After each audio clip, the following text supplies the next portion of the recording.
Bueno, les quería comentar entonces, así puedo abrir acá, que hoy vamos a trabajar fundamentalmente, les dije, con la presentación como de las líneas de investigación en antropología y educación desde el enfoque etnográfico, ¿no? Entonces, bueno, como les mostré el otro día, hay varios libros, algunos que están más rotos que otros, porque fíjense, pobrecito, porque son más viejitos, ¿eh? Hoy vamos a hablar de algunos de estos libros. En este libro que se llama Escuela, Familia y Desigualdad Social, bueno, yo era re jovencita, tenía 20, estoy tratando de admitir, y bueno, está tildada. Tenía 20 años y bueno, acá era maestra, y participo en los talleres de educadores que hizo Elena Chili en su momento. O sea que a mí me da mucha gracia porque vieron que yo en algún momento les conté que en la antropología no nombramos a la gente. Entonces en el libro no aparezco nombrada, o sea, creo que aparezco en los agradecimientos, qué sé yo, que hace Elena, porque yo después me puse a estudiar antropología de nuevo, que había dejado.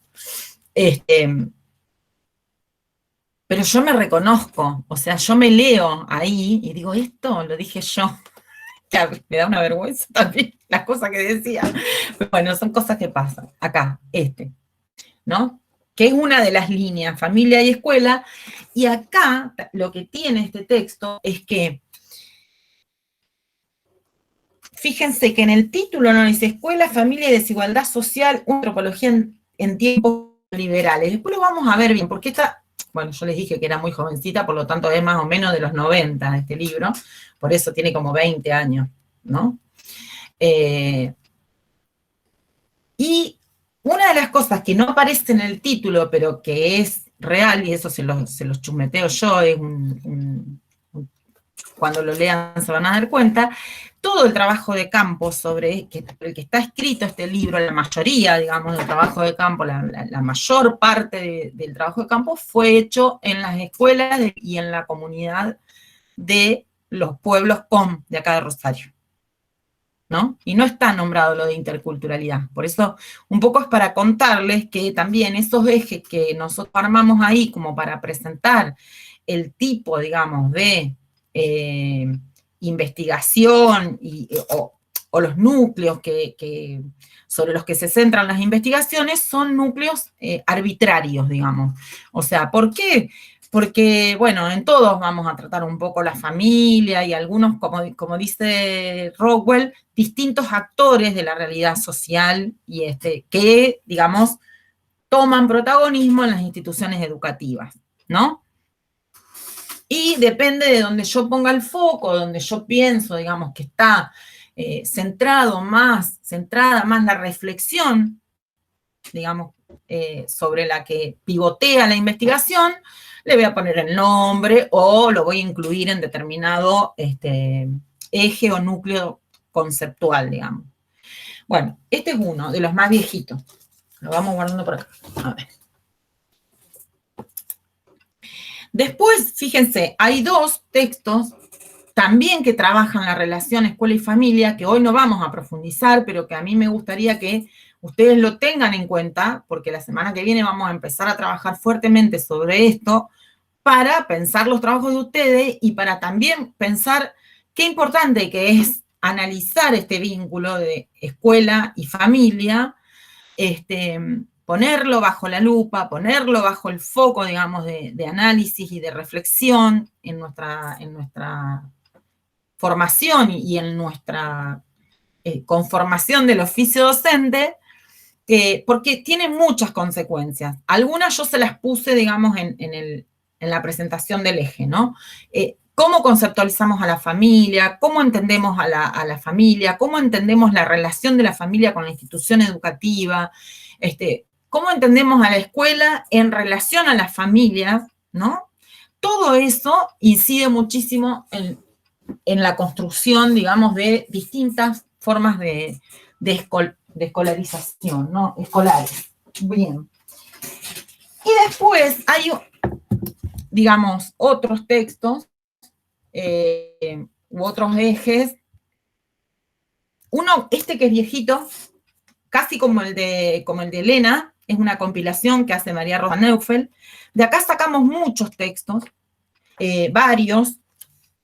Uno de María Rosa Neufeld y su pareja, digamos, Iván Tistet, que es psicoanalista, ella es antropóloga y él es psicoanalista. Si ustedes vieron los videos que yo les compartí en el programa, digamos, hay videos de la historia de María Rosa, y también algunos textos de acá de Liliana Sinisi, digamos, que ahora después yo les voy a ir compartiendo las conceptualizaciones y las cuestiones interesantes, digamos, que tiene este texto.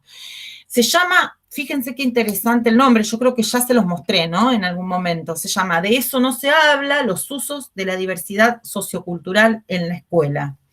Y uno de los textos que me parece re importante, digamos, que lo podamos leer y poner en contexto actual, fíjense, digo por los decires del presidente y el revuelo que se armó con eso, fíjense, el capítulo 1, que es el escrito por María Rosa y por Ariel, se llama El crisol de razas hecho trizas, ciudadanía, exclusión y sufrimiento. Este es un capitulito muy interesante para leer. Y el de Liliana Sinisi, que nosotros leemos de este libro, se llama La relación nosotros-otros en espacios escolares multiculturales, estigma, estereotipo y racialización. Miren qué titulito para el revuelo y toda la discusión de esta semanita, ¿eh? Está lindo ahí para entrarle a la lectura y a ver qué podemos decir, porque... Bien.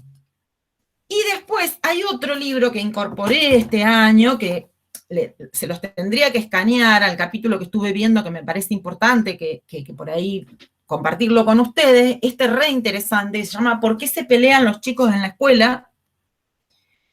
Cómo se desencadenan los conflictos, de la antropóloga María Laura Ruggiero. Es re interesante porque lo que hace es analizar críticamente la categoría de bullying. Vieron que en algún momento yo les dije, nos vamos a pelear con el bullying. Bueno, acá tienen, la pelea viene picante, con libro, nada más. Acá no peleamos de otro modo.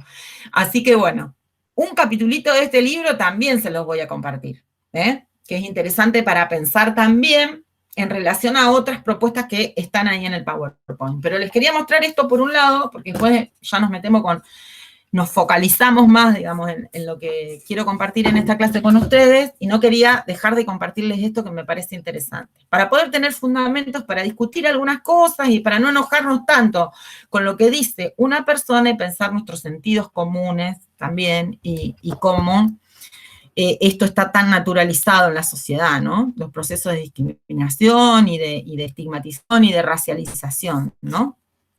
Digo esto no para justificar a nadie, porque acá no se trata de eso, sino para pensar de cuántas maneras múltiples somos sujetos sociales y por lo tanto atravesados por un sentido común epocal, ¿no? Y que es muy difícil desandarlo, ¿no? Desandarlo, o sea, poder pensar de modo distinto. Efectivamente, ¿no? Y que no se nos cuele en el inconsciente negro de M y un montón de cosas que nos pasan muchas veces, ¿no? Entonces, me parece re interesante esta movida y cómo la sociedad reacciona de alguna manera y, digamos, discute y se enoja, digamos, con alguien que está diciendo algo que efectivamente, digamos, tiene un sesgo, digamos, discriminatorio, ¿no? Que responde a la construcción de estereotipos, ¿no? Porque esta cuestión de pensar, digamos, ciertas poblaciones anudadas a ciertos destinos y a ciertas historias, como si esto fuera una cosa lineal, es lo que nosotros tratamos de discutir acá. Pero entonces, justamente, lo que me parece que tenemos que pensar, digamos, desde nuestra formación como docentes, es cómo desandar, digamos, estos caminos y cómo ir desmenuzando, digamos, ese sentido común que nos hace tantas veces decir y hacer barbaridades, ¿no? ya sea como maestras, como maestros, como presidentes, como autoridades, como funcionarios, como legisladores, ¿no? ¿Cuánta responsabilidad tenemos cuando asumir ese grado de responsabilidad que tenemos cuando trabajamos con sujetos, con seres humanos, con la sociedad, ¿no? Bien, bueno, vamos a la plaquita número 2, que es como el eje por el que vamos a andar hoy. Bien.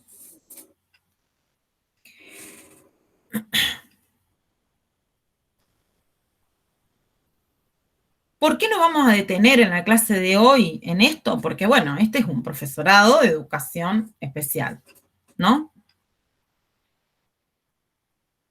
Profesorado universitario de educación especial, no es cualquier profesorado, cosa que debería enorgullecerlas, pertenecer, digamos, a la institución que de alguna manera pone en ese lugar a la formación docente, ¿no? Digo porque siempre fue una gran pelea, ¿no? Esto de la revalorización de la formación docente en términos de educación superior universitaria, no en detrimento de los institutos de formación docente, porque tienen la misma responsabilidad y el mismo compromiso en el desarrollo, digamos, de sus tareas. O sea, acá no estamos confrontando, sino decimos que, por suerte, la Facultad de Humanidades y Artes de la Universidad Autónoma de Entre Ríos pudo, digamos,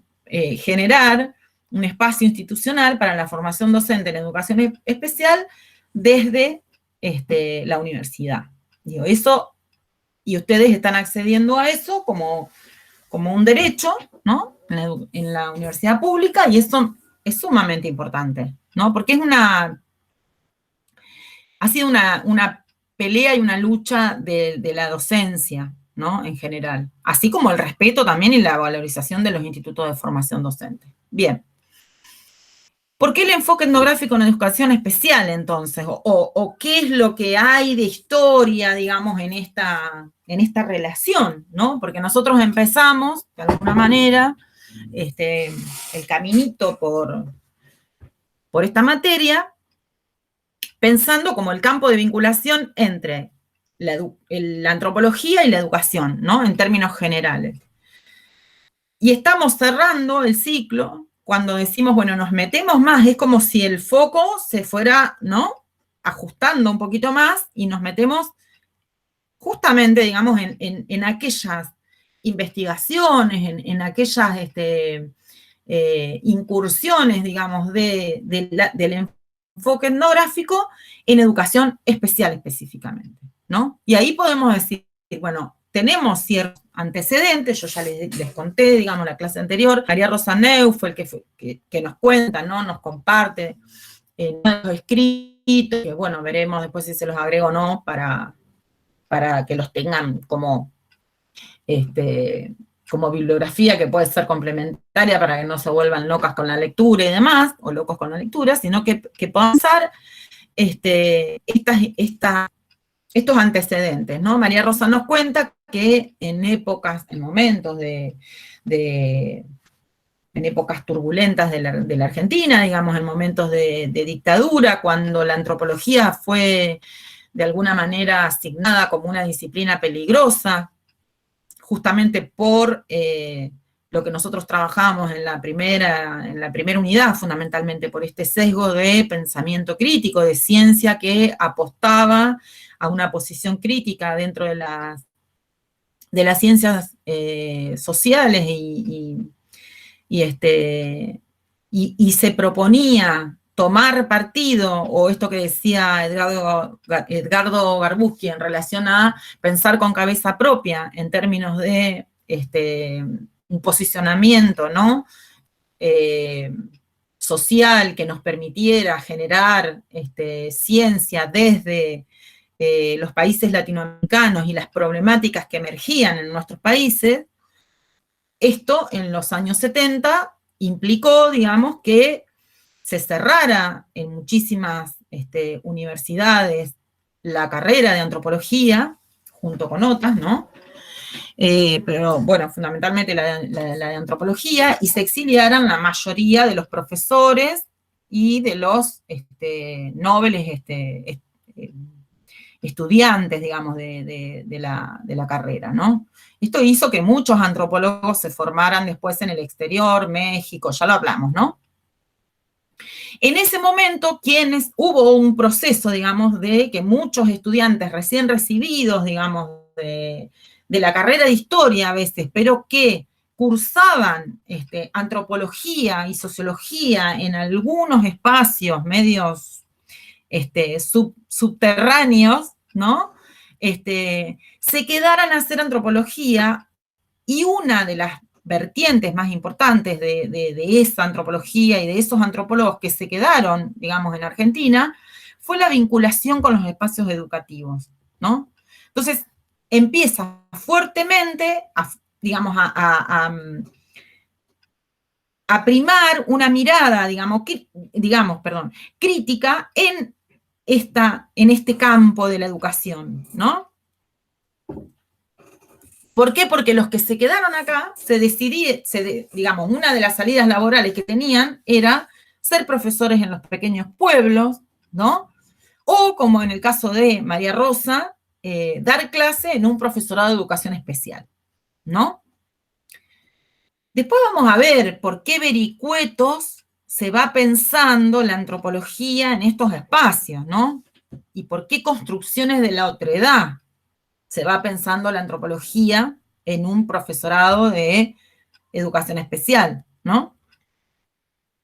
Pero bueno, el anclaje político de esa realidad tuvo que ver con esto, digamos, ¿no?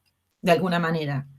Con qué hacían aquellos jóvenes profesores egresados, digamos, o jóvenes profesionales egresados de las facultades de ciencias sociales, de antropología, de historia, que no se fueron al exilio, que se quedaron acá, pero que tenían un pensamiento crítico, una posición crítica en relación al compromiso social y demás. Bueno, va surgiendo toda esta cuestión, ¿no?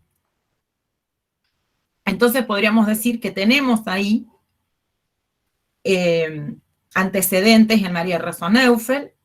En Liliana Nisi, digamos que yo les comenté, ya les anticipé la clase anterior, que para mí es una de las referentes más importantes de esta vinculación y de este poder pensar la educación especial críticamente desde las ciencias sociales, y ha sido, digamos, lamentablemente falleció, fue una investigadora prolífera, digamos, y además generó ahí una línea de investigación muy interesante para pensar la educación especial de modo único, ¿no? Y después ustedes tienen ahí dos apellidos más, que son más de la camada de profesionales más jóvenes, digamos.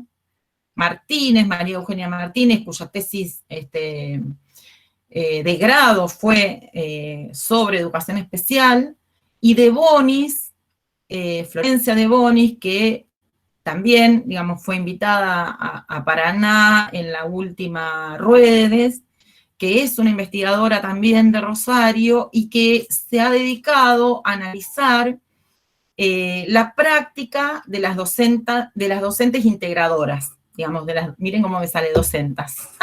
Inventé una palabra y me da hecho. Bueno. Es re interesante el estudio de Flor, digamos, me parece que ojalá podamos hacer capaz que una especie así la voy a invitar, para un conversatorio, mini conversatorio, antes de que terminen las clases, vamos a ver si lo armamos. Ya se me está ocurriendo ahora. Porque es más fácil ahora con la virtualidad. El año que fuimos a Paraná, bueno, la llevamos, qué sé yo, a María Rosa, a Flor, digamos, que nada, en las jornadas Ruedes fueron invitadas y estuvimos ahí de anfitrionas con la directora, la coordinadora de la carrera de ustedes y, bueno, un grupo de gente que venimos preocupados y pensando la educación especial. Bien. Les voy a compartir el artículo, uno de los artículos también de Florencia, y vamos a ver si podemos armar un encuentrito, si es posible. Vamos a ver. Bueno, digo, estas me parece que son como algunas referencias, nombres, así que son importantes a tener en cuenta, digamos, porque han generado conocimiento, digamos, en el campo de la educación especial, ¿no? Volviendo a Liliana Sinisi, hay un texto que es como clave, que es la participación que ella tiene en el año 2010 en las jornadas Ruedes, ¿no? Que son unas jornadas, digamos, que se dedican específicamente a pensar, digamos, la educación especial en el país. Ya se van a ir enterando, seguramente van a participar ustedes en algún momento en esa jornada, como estudiantes, bueno, el año, ya les digo, en el 2019 creo que fue, o en el 2018, 2019, tendría que ir a buscar, creo que fueron las últimas que se organizaron en Paraná, con sede en Paraná, de investigadores de todo el país, fue hermosísimo. Bueno, digo, bueno, en 2010, Liliana Sinisi presenta algunas de sus investigaciones en esta jornada, ¿no? Donde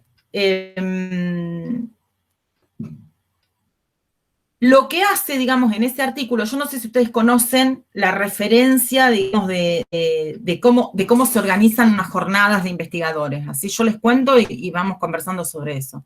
¿Saben cómo se organizan las jornadas de investigadores? ¿O qué hacen los investigadores cuando se juntan?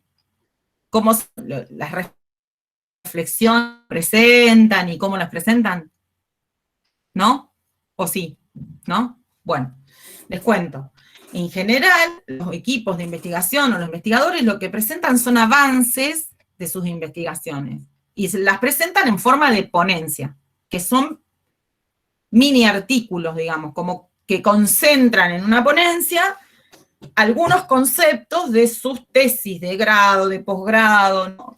Liliana no llegó a terminar su tesis de posgrado, pero produjo muchísimo, digamos, en el medio. Ahí se me fue la pantalla, Vir.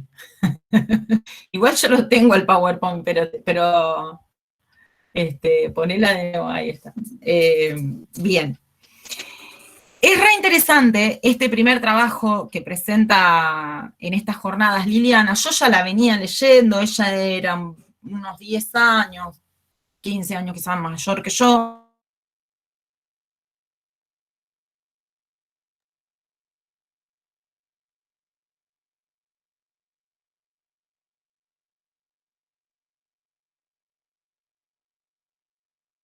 Liliana, ¿qué pasó? ¿Se cortó? Profe, se tildó. Se tildó, profe. Claro, Sí, profe, ahí. se congeló usted ¿Ahí? la cámara y el audio, pero ya anda bien. ¿Ahí agarró? Sí, profe. Sí, profe. ¿Se anda bien? Se debe haber cortado internet. Bueno, genial.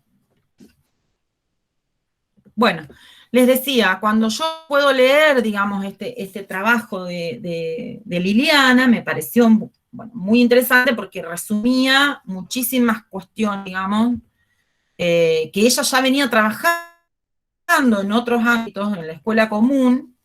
De hecho, sus reflexiones tienen que ver con la articulación justamente, digamos, de escuela común y escuela especial. Y retoma, y lo que hace, digamos, en esta ponencia que presenta en estas jornadas, es, en primer lugar, genera un proceso de historización de los conceptos de inclusión, de exclusión y de integración, ¿no? ¿Qué hace? ¿Qué quiere decir esto? Lo que hace es ponerse a mirar cuál era la historia, ¿no? ¿De dónde salía el concepto de inclusión? ¿De dónde salía el concepto de exclusión? Hola, Tamara. Bueno, ¿y de dónde el de integración? ¿No? ¿Qué relaciones existían entre entre estos conceptos de inclusión y de exclusión, que para ella había una relación ahí muy importante, ¿no? En términos de, ella plantea nada, o sea, ¿cómo podemos pensar? No es posible pensar la inclusión si no pensamos antes que alguien fue excluido de algún lugar para que tenga que ser incluido luego, ¿no? Y después también analiza, historiza esta supuesta tensión o supuesta diferenciación de paradigmas, podríamos decir, entre quienes hablan de procesos de exclusión o de inclusión y procesos de integración, ¿no? ¿Qué hay atrás de los planteos, digamos, de que hay dos paradigmas diferentes y excluyentes, digamos, diferentes y excluyentes, en relación a pensar, digamos, la cuestión de la educación especial como parte de los procesos de integración o como parte de un proceso de inclusión, ¿no? En una discusión que estaba viendo en ese momento en relación a que los procesos de integración tenían que ver con atender a lo que sería, digamos, las necesidades educativas especiales de algunos niños, y los procesos de inclusión tenían que ver con la garantía de derechos. Y acá habría supuestamente dos paradigmas diferentes, ¿no? Ella se pone a pensar en ese momento si efectivamente, ¿no?, había dos paradigmas y eran excluyentes, ¿cuánto de paradigmático tenía este modo de pensar, digamos, la educación? ¿Cuánto de diferente, ¿no?, tenía este modo de pensar la educación como derecho o como atención a la diversidad que había sido planteada hasta ese momento, ¿no? Atención a las necesidades educativas especiales. A partir de la lectura crítica de autoras del campo de la educación especial, como Luz, que planteaba justamente una cuestión crítica ahí, alrededor, digamos, de esta contextualización de las necesidades educativas especiales, ¿no? Como diciendo, bueno, todos en algún punto tendríamos, ¿no?, necesidades educativas especiales. Entonces empieza a pensar justamente como un cambio de paradigma. Eso es lo que ella dice, bueno, ¿será un cambio de paradigma o son posiciones políticas, maneras diferentes de mirar el problema, digamos? Esta cuestión de que había que pensar la escuela para todo el mundo y procesos educativos que garantizaran de alguna manera el derecho a la educación a todas las infancias, ¿no? Y en ese modo de mirar, digamos, los procesos de inclusión, pensar que ahí, bueno, en esas aguas andamos navegando en la actualidad, de qué manera garantizamos el derecho a la educación a sujetos con alguna discapacidad, ¿no? Pero bueno, esto se viene rozando todo el tiempo con la construcción de la otredad, ¿no? Y la construcción de ese sujeto diferente, diverso, ¿no? Entonces, Liliana lo que hace en este primer texto, que ustedes van a leer, es eso, ¿no? Como meterse ahí, digamos, en eso que ella dice, si nosotros pensamos la inclusión en relación a la exclusión, ¿no? no podemos incluir algo que antes no haya sido excluido. Y entonces, cuando hablamos de inclusión educativa, ¿de qué tipo de exclusión estamos hablando? ¿No? Ella ya ahí se mete en arena de mucho conflicto, ¿no? Porque también dice, esto tiene que ver con la exclusión social, ¿no? Y empieza a mirar eso. ¿Cuántos sujetos con exclusión social van después, terminan, digamos, en procesos de integración escolar, ¿no? En procesos, en un supuesto momento, digamos, o intento de inclusión educativa cuando fueron excluidos socialmente desde lo económico, no solo lo educativo, ¿no? Como, bueno, todas las dimensiones en las que un sujeto es excluido para después ser pensado como sujeto de inclusión, ¿no? De una política inclusiva, ¿no? Ella ahí discute, y es re interesante lo que plantea, el uso de la categoría, ¿no? El punto C ahí, que yo digo, el uso de la categoría de exclusión, ¿no? Y da cuenta de todas estas tensiones. ¿Cuál es el lugar de la escuela y de los sujetos que hacen la escuela, ¿no? En estos procesos de exclusión. Dice, nada más lejos, ¿no? Ella se plantea, nada más lejos que juzgar a los maestros o a la escuela, porque la escuela y los maestros son necesarios, necesitamos analizar cómo se dan estos procesos de exclusión para después estar pensando la inclusión educativa, ¿no?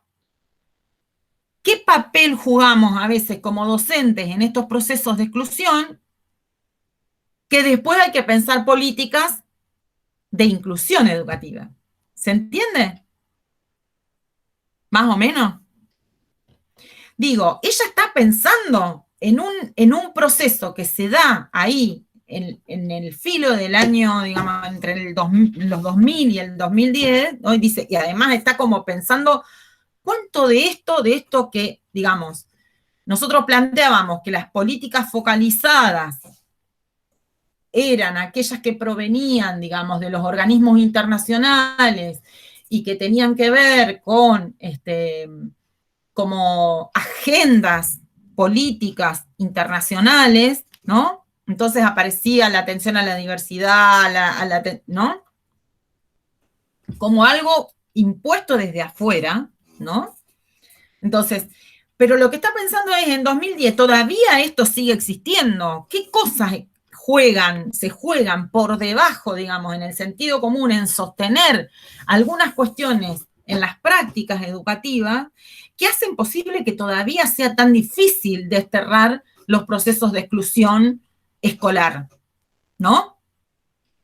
¿Por qué? Dice, bueno, porque no son solamente procesos de exclusión escolar, son procesos de exclusión social, ¿no? Y no solamente se excluye a un sujeto, sino que a veces se excluyen a instituciones educativas. Ella en los 90 venía estudiando esta cuestión, ¿no? Cómo esas políticas focalizadas generaban, de alguna manera, lo que ella llamó, digamos, circuitos escolares diferenciados, ¿no?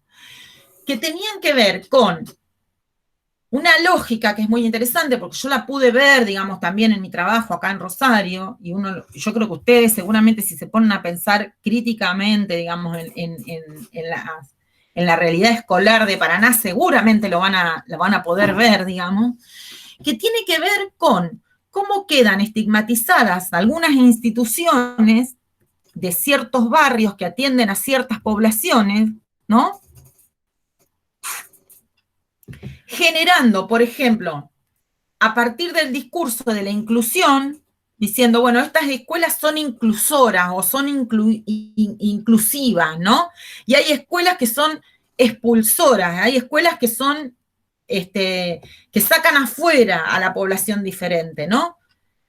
Pero a veces eso va generando una jerarquización de las escuelas, ¿no? Que las escuelas que son inclusoras están llenas de chicos con problemas, no se aprende bien, no es un ambiente propicio para que vayan mis hijos.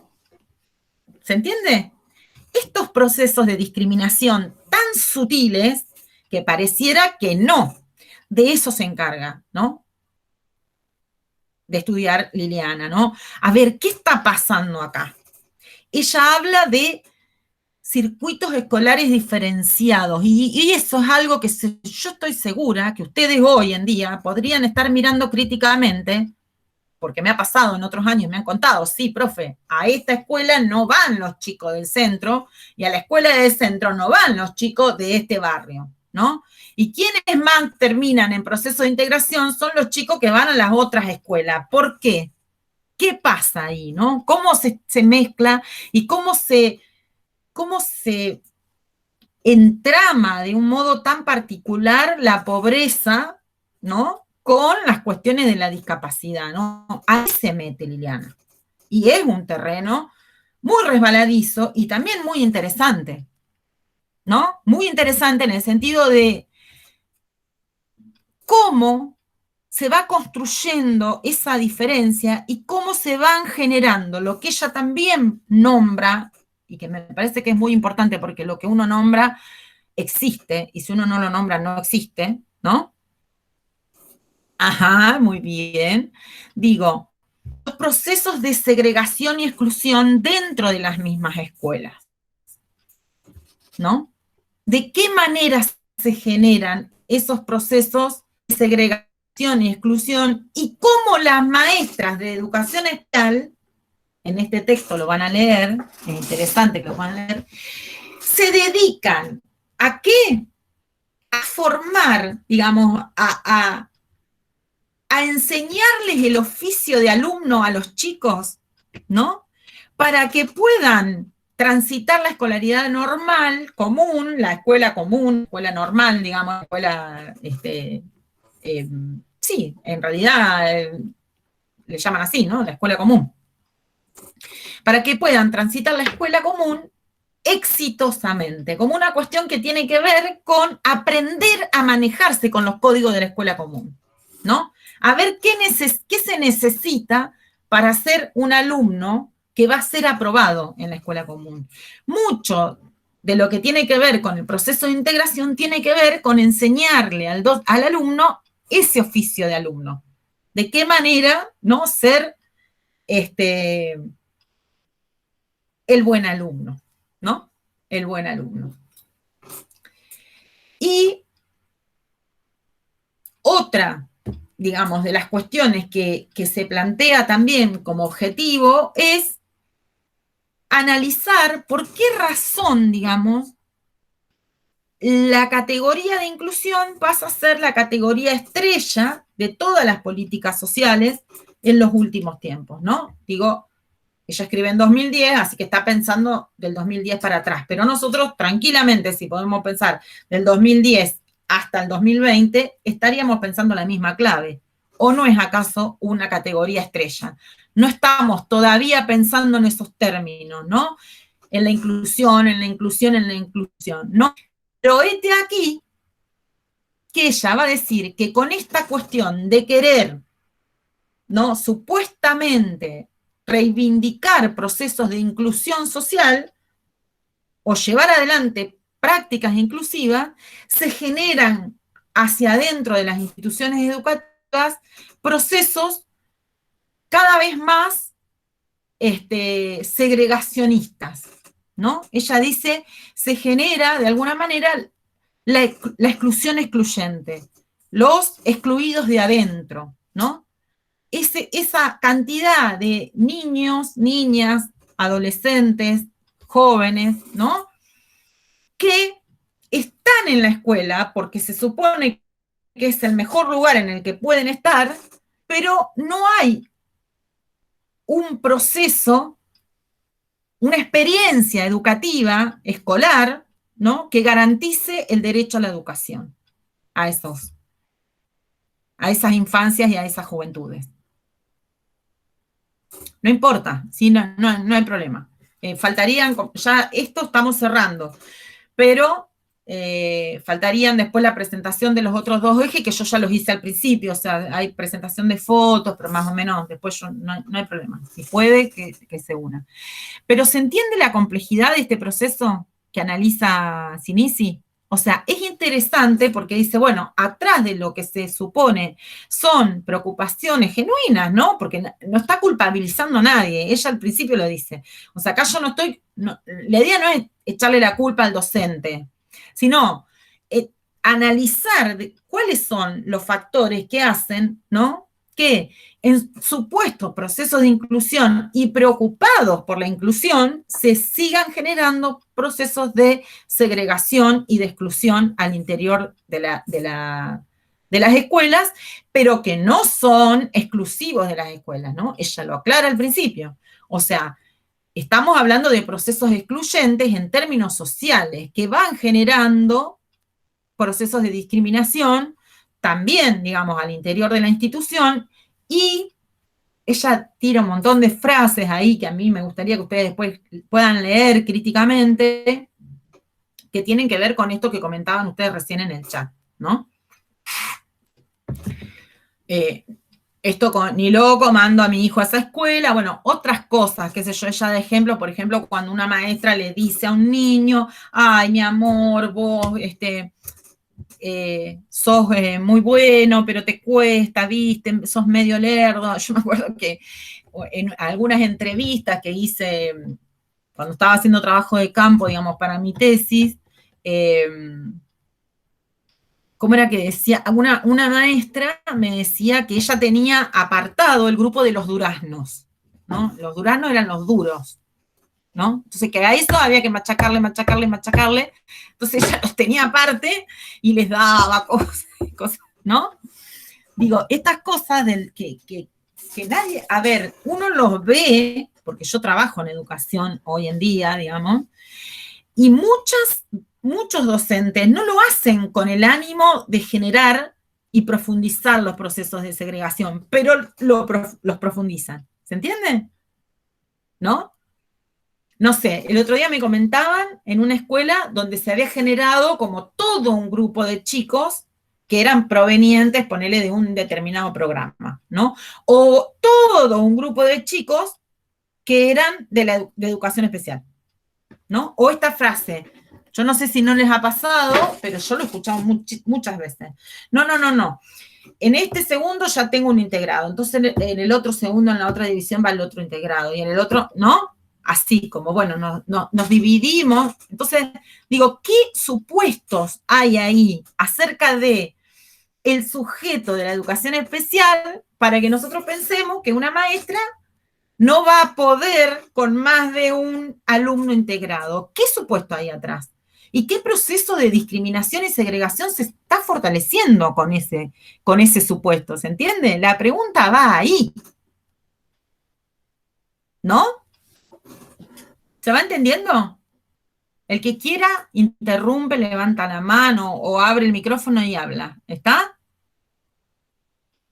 ¿No? Pero bueno, digo, empecemos a pensar esto. Circuitos escolares diferenciados. Los excluidos de adentro, ¿no? La inclusión excluyente. O sea, todas estas categorías que nos sirven para pensar críticamente los procesos de inclusión, ¿no? Y cómo estamos pensando y desde qué práctica, ¿no? Estamos pensando la educación especial. ¿De qué manera estamos pensando en nuestro lugar como docentes ahí, ¿no? Porque esto es a construir, no vamos a hoy la mejor respuesta a esa pregunta, si es que la hay, ¿no? Si es que hay una mejor respuesta. Pero sí, lo interesante es poder pensarnos, digamos, en esos términos, ¿no? En términos de qué práctica queremos, o esto que nosotros solemos llamar vigilancia epistemológica, ¿no? Esta posibilidad de pensar críticamente lo que hacemos, ¿no? Para revisar si en algún momento nos equivocamos o nos pasan estas cosas, ¿no? Porque no siempre es que vamos a estar haciendo cosas discriminatorias a propósito, o sea, no, esto tiene que ver con las construcciones sociales que sostienen estas lógicas, ¿no?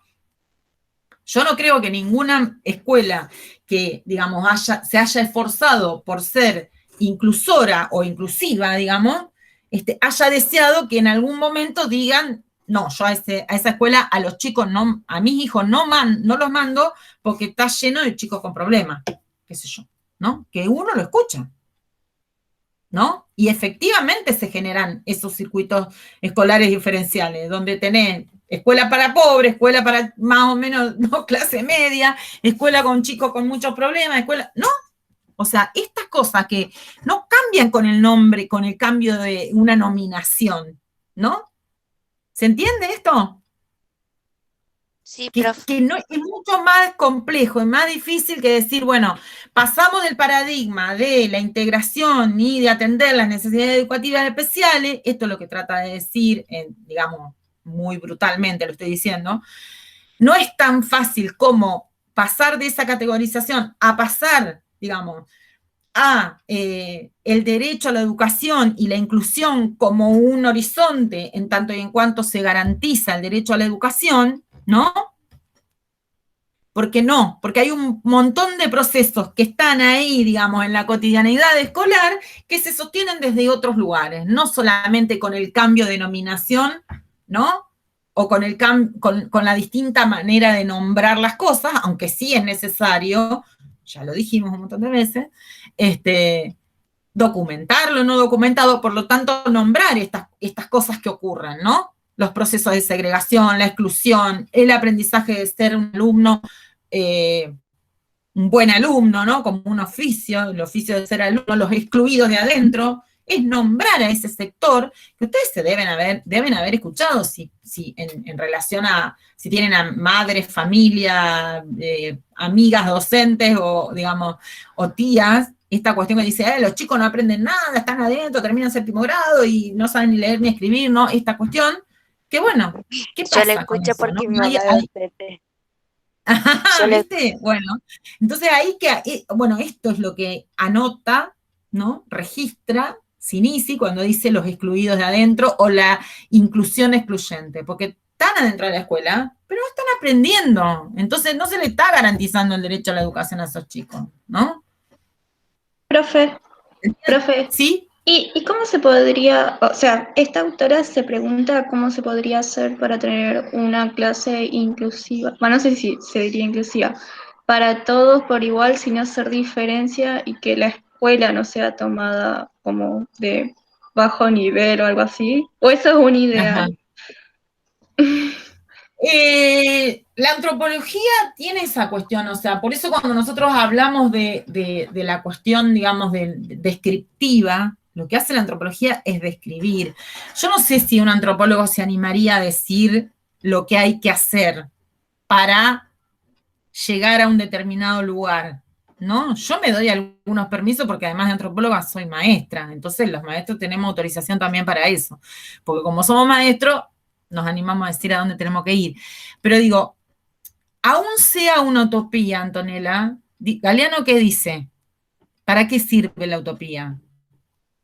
Para caminar, ¿no? Aún, digamos, no sepamos si es posible una escuela donde no se generen procesos de exclusión y sufrimiento, es necesario poder pensarla, poder quererla, poder tenerla como horizonte para construirla, ¿no? No sé si hay una receta para eso.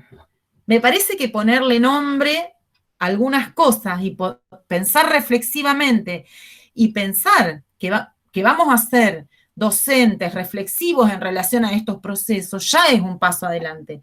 Teniendo la utopía como eso, como dice Eduardo Galeano, ¿no? Como un lugar hacia donde vamos y que por lo menos nos facilita el estar pensando que hacia ese lugar vamos, aunque hoy tengamos esto con las limitaciones que tiene, ¿no?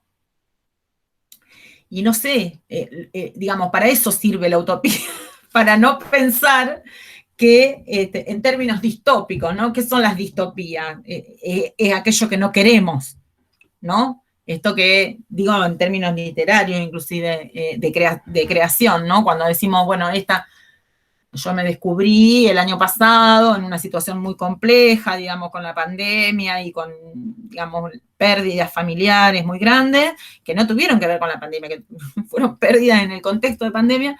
Me tocó viajar y bueno, yo decía, estamos viviendo una distopía, ¿no? Si en algún momento se había pensado como el horror para la humanidad, no sé, el viajar en una ruta totalmente sin una luz, sin nada, digamos, vaciada, y la ciudad es vaciada, y todo el mundo adentro, y ustedes, si salen acá a Rosario hoy a las 7 de la tarde, no hay nadie en la calle, digamos. O sea, esto sería lo que no queremos, digamos, y que sin embargo nos ocurrió, ¿no? Ahora, si nosotros no pensáramos en términos utópicos, no estaríamos hoy acá, en este espacio, ¿no? Porque nos quedaríamos con esto que no quisimos y que nos sucedió y nos aconteció por un montón de cosas, lo explicarán los científicos, el modo de vivir, bueno, cómo los virus fueron haciéndose cada vez más resistentes, qué sé yo, bueno, estamos transitando por esta situación de pandemia, ¿no? Que nos afecta en términos globales a todo el mundo. Pero si nosotros no tuviéramos ese horizonte de lo que quisiéramos en algún momento ser, para salir de acá, digamos, o hacia dónde caminar, no estaríamos acá, me parece, Anto. Sería no sé si entonces respondí a la como, pregunta, lo pensé, pero la autor, lo pensé cuando la escuchaba como el poder reflexionar sobre nuestras prácticas para intentar ser mejor con nuestros alumnos. Tal cual. Me parece que ya con eso es un montón. O sea, poder pensarnos como sujetos críticos, reflexivos en el accionar cotidiano es un montón. No vamos a ser nunca perfectos, eso no existe, es imposible, digamos. Sí, esta cuestión de la vigilancia epistemológica, del pensamiento crítico, de pensar con cabeza propia, de permitirse equivocarse, de permitirse pedir disculpas, digamos, eso que a veces a los docentes no nos permitían, ¿no? Como que el docente lo tenía que saber todo, y tenía que tener todo muy claro, y ser, no sé. Eso pertenece también a un modo de pensar la educación y la docencia como, bueno, el lugar de la luz y del saber está absoluto, concentrado en una sola persona. Bueno, ya vinieron, digamos, a discutir esta concepción un montón de autores, lo cual no quiere decir que un docente no tenga que estudiar, no tenga que perfeccionarse, no tenga que leer, no, estamos hablando, ¿no?, de ser serios y profesionales en lo que hacemos. Pero eso no te garantiza que todo lo que vos digas va a estar bien, y que todo lo que vos hagas en un aula va a estar bien. O sea, uno termina una clase, si hay algo que uno tiene como práctica, digamos, y repasarla después. A veces somos tan obsesivos que escribimos algunas cosas, ¿no? Y está bueno eso, porque escribir y registrar una práctica, o por lo menos la reflexión, que a mí no me gusta revisar y mirarme después, ¿no? Pero sí me quedo con cosas y con preguntas después de cada clase. Me quedo con cosas que digo, uy, no sé si estuvo bueno esto, pero bueno, forma parte del aprendizaje. Lo que sí me parece que tenemos que tener es eso que vos dijiste, ¿no? Esta cuestión de como el horizonte de que vamos o queremos ir hacia ser mejores, ¿no? Y mejores no en cualquier sentido, mejores más justos con nuestros estudiantes, con nuestras alumnas y nuestros alumnos, digamos, más generosos, más comprensivos de la realidad de nuestros, con los que compartimos esto de el encuentro con el conocimiento, ¿no? Me parece que tiene que ver con eso. Sí, es una expresión de deseo. Me parece que es así. No sé si respondí, Antonella. Pero bueno, interesantísima tu pregunta, porque creo que muchos nos la hicimos y está bueno hacerla así, ¿no? En el arranque de la carrera. Gracias por la pregunta, muy bien. Bueno, si quieren, digamos, me parece que quedándonos con esto, nos vamos a meter, yo les voy a mandar, digamos, los textos para que podamos discutirlos en la próxima clase, y en la próxima clase nos vamos a meter más en profundidad. Pasamos, si querés, Virgia, a la placa 3.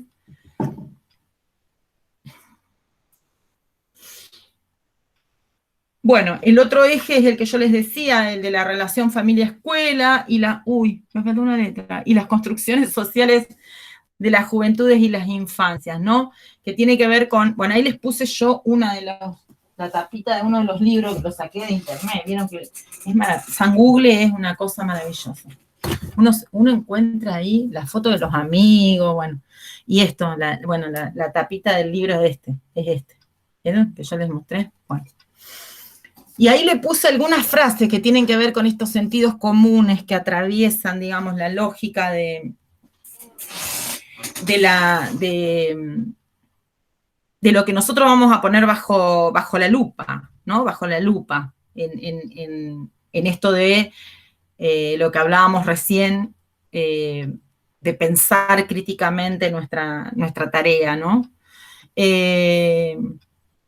En ese, y Laura Cerletti también escribe, a ver si lo tengo por acá, en este, que les mostré hoy más temprano, una parte de uno de los artículos, docentes, padres y estudiantes en épocas de transformación social, acá en este también, hay un apartado que se llama La loca es la madre, y es interesantísimo eso. Yo no sé si se los voy a compartir porque ya es mucho material, pero al que le interese trabajar sobre ese eje, les mando, me escriben y les mando, que es la construcción justamente que hacen las maestras en relación a por qué un niño tiene problemas en la escuela, ¿no?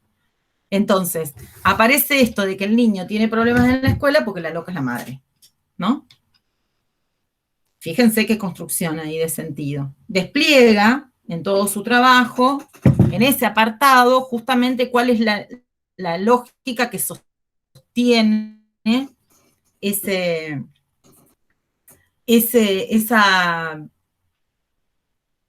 construcción estigmatizante de las madres, ¿no? Porque digo, hay que tener en esto de revisar la lógica, ¿no?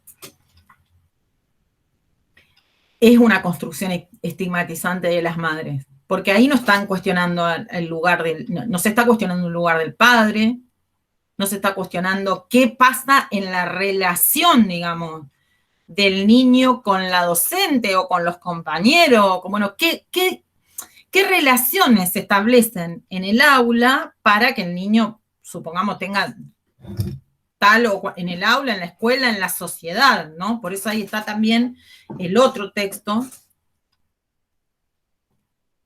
que yo generalmente les comparto, digamos, en esta línea, que es el de Pablito el Problemón, ¿no? Que es un texto de Mercedes Sacone, que también hemos hecho varios proyectos de extensión de cátedra,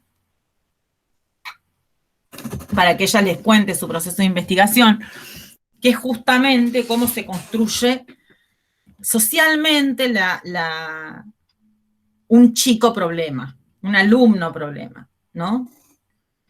¿Cuáles son los discursos que sostienen que determinados niños son un problema para la escuela, para el barrio, para la propia familia, ¿no? Entonces, Pablito es un niño inventado, obviamente, digamos, inventado a los que la investigadora le pone todas las características que los docentes le ponen a los chicos problemas. Entonces, Pablito concentra todo eso, ¿no?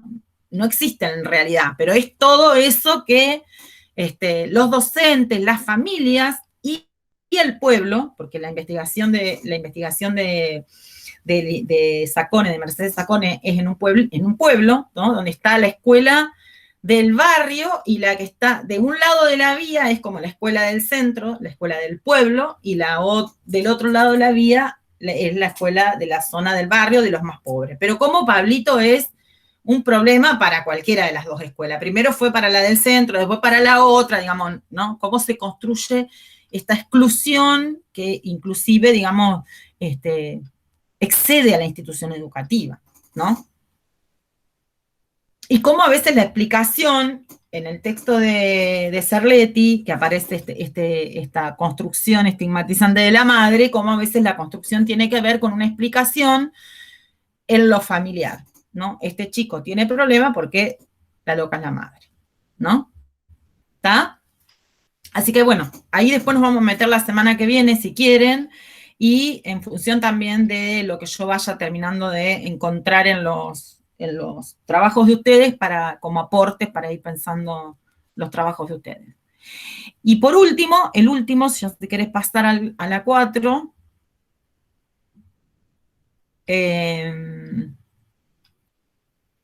bueno, ella es mi querida Elena Chili, mi profesora,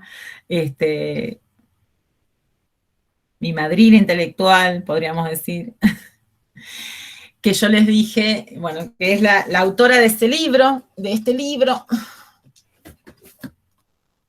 ¿no? Que yo les conté, está ahí la tapita también.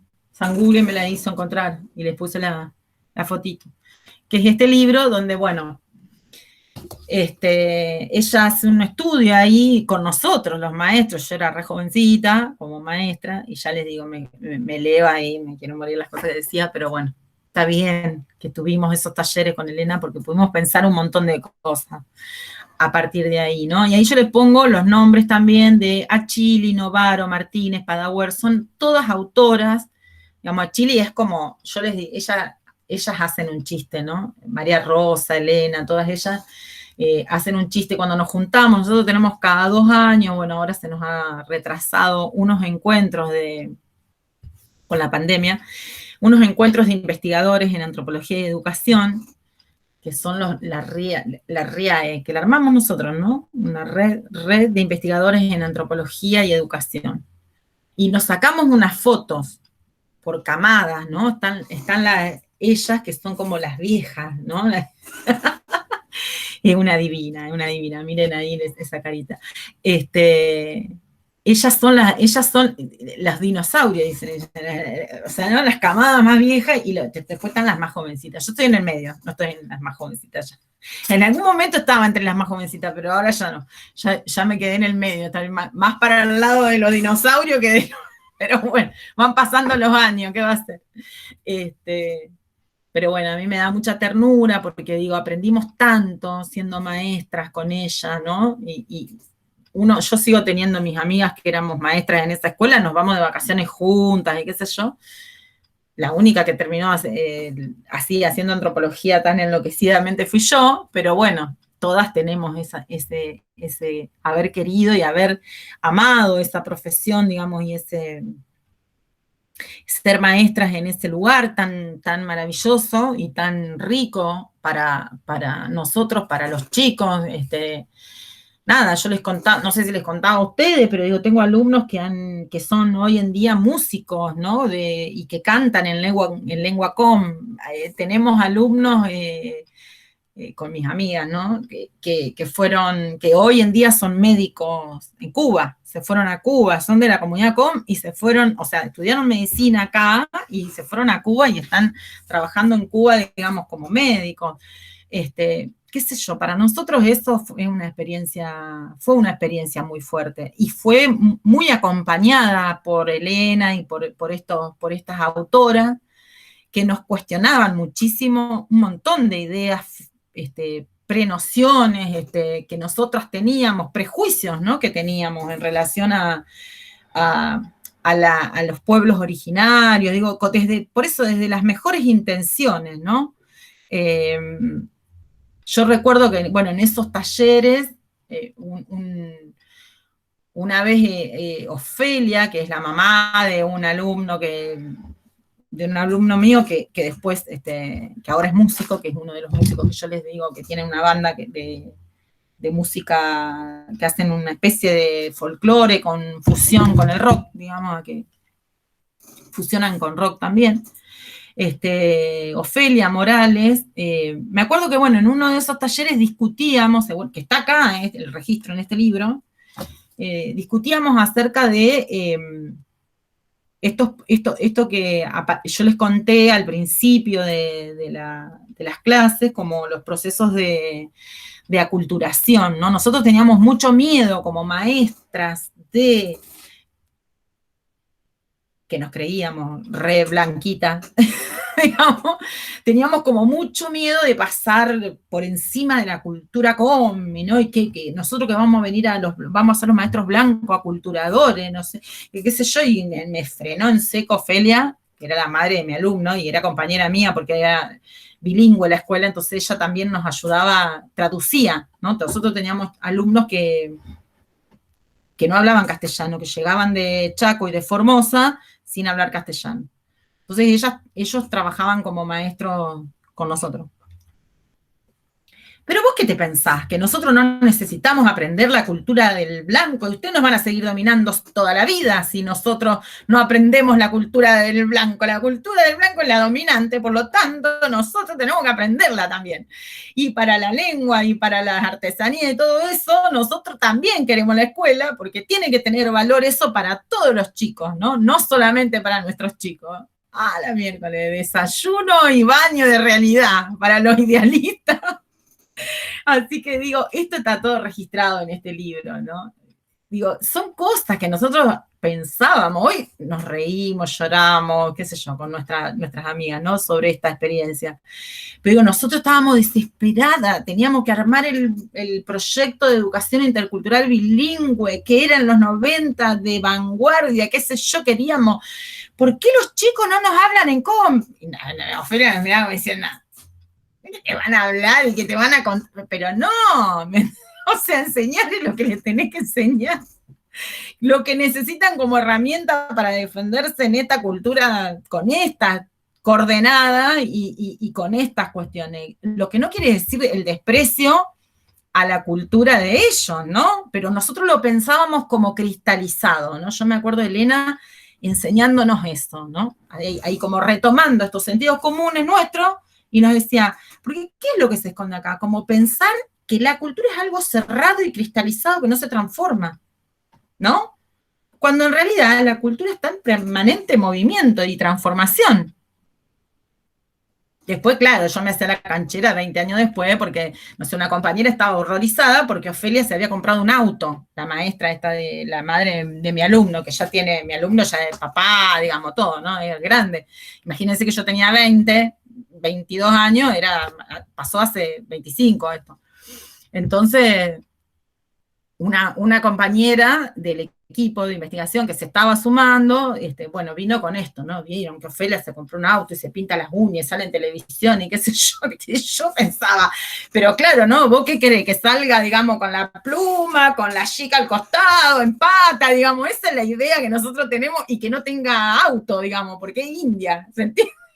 O sea, ¿qué clase de indio sos que te pinta estas cuestiones? Me parece que Elena fue sumamente cuidadosa, digamos, en cómo nos iba metiendo como la preguntita, la cuña, ¿no? Porque claro, ella tenía que trabajar con nosotros y nosotros le decíamos estas cosas y había que ponernos a pensar en otra clave, ¿se entiende?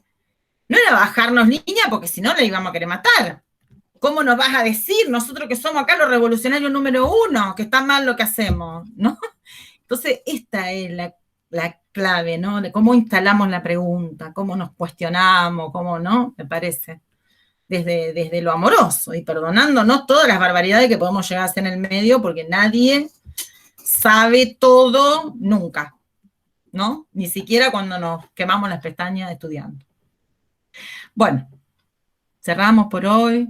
Descansen, buen finde, nos vemos el viernes que viene, ya cerrando, yo espero poder devolverle ya los trabajitos y que empecemos a armar el trabajo final, ¿eh? Cualquier cosa me escriben al WhatsApp, nada, nos mantenemos, o al mail, nos mantenemos en contacto, ¿está? Muchas gracias, profe, hasta luego, que tenga buen fin de... Un beso grande. Buen fin. Hasta luego, profe. Chau, chau, chau. Hasta luego.